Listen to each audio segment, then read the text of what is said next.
back to where we left in our Jupyter notebook. I've just added two cells from our presentation, what is self and what is init, so that whenever you have a go through in this notes, you can just have a look into what exactly I mean by self and init rather than going into the presentation again into over here. So that's we will be a very long way journey. So all of these are well versed. Now let's create our first init block. So let's create our class first, class student, and inside of this, if you want, let's write an data variable. So let's write as something as pi. Pi value is always universal, so pi is 3.14,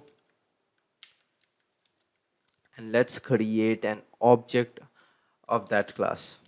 So s equal to student. If you want to check s dot pi, you're gonna get 3.14. Now the main thing for which we are over here, to create an init method. So it's again quite easy. Def underscore underscore, two underscores are there, then init underscore underscore, and then inside of this you have to write self. That's it. Inside of self you can write anything you want. So let's write, hey, this is called automatically. Okay, so you can see that. Let's delete this. Let's copy out this code, complete code, paste it out over here. Let's delete out this, and let's create a cell outside of it. So let's have student as equals to student. Now if you could recall that I have told you guys, whenever you create an object of that particular class, so whatever you have done inside of that init block, it will be called automatically. So let's run this cell. So you can see that, hey, this is called automatically. Whatever you have written out, it will be called automatically. If you want the value of pi, it's again quite simple, s dot pi. Okay, that's one of the ways. Now let's look into how to pass arguments into this. So let's copy the same code. Let's write pass arguments into init. Let's paste it out. Let's write name, and let's write role. And over here what I can do is, let's give it a reference to itself. So self dot name, just to tell that this name belongs to the same instance. Oops, I guess I made something wrong. Self dot name is equal to name, and self dot role is equal to role. Now if you want to print it out, again it's quite easy. Let's use an f string over here. F, hey, the student is registered as, let's create self.name with role is equal to, let's write self.role. That's it. Now let's create an object of that class. Let's delete the spaces. Let's create an object of this class. S1 is equal to student.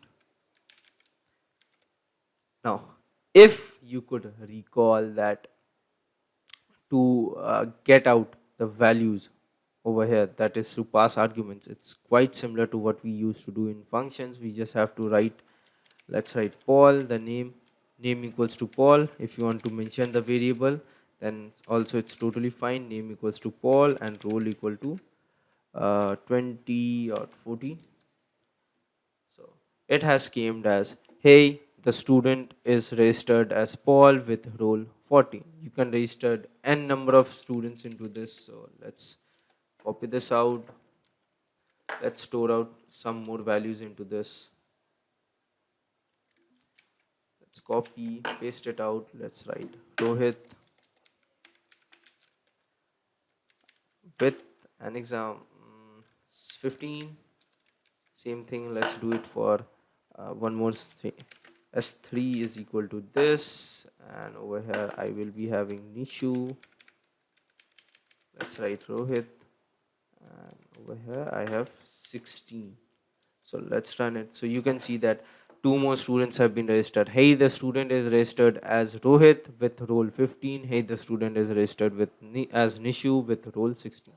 Now, if I want the values of s1.py, you can get it. S1 dot name, you can get it. Again, same thing. S1 dot role. In similar fashion, you can get that. Same thing for S2 dot role, S2 dot name. Let's write this in an Excel. And even s2.py. Pi is a global variable, so it's not changing as I have defined it over here outside of the init block. Same thing for s3 dot name, s3 dot py, and s3 dot role.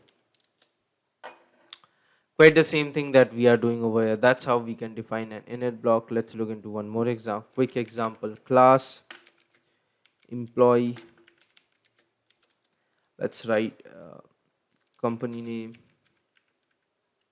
CNAME. So company name will be quite similar for. So let's write ABC Technology.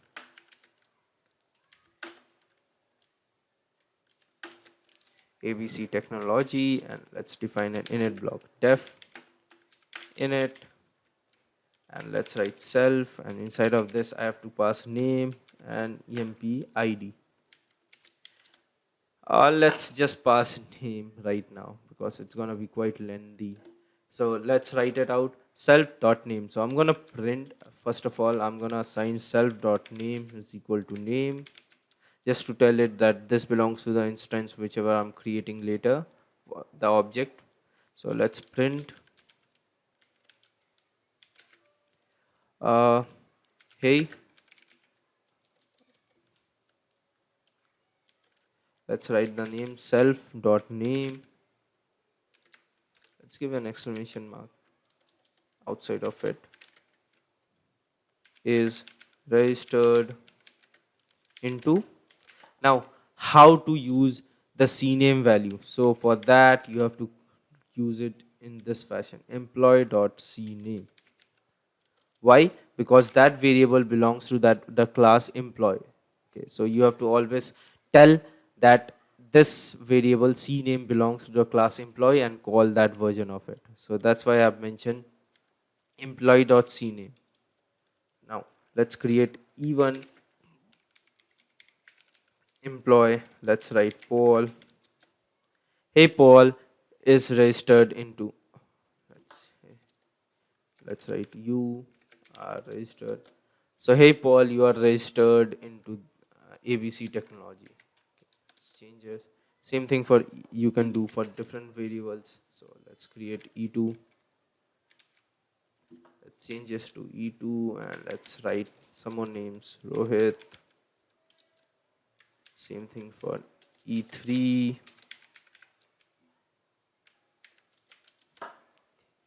Now you can always differentiate between the values just by writing out this E2, that is from the variable calling out from the object calling out the variables or the data member. E2 E3 dot name, and similar fashion E1 dot name. So that's everything for this video. In our next video we are going to look into how to define methods of our own. We have already looked into what is class, what is object, what is init block, self block. We have already solved a bunch of problem into this. Now we are going to solve or create our own methods into this. So let's catch up again in our next video.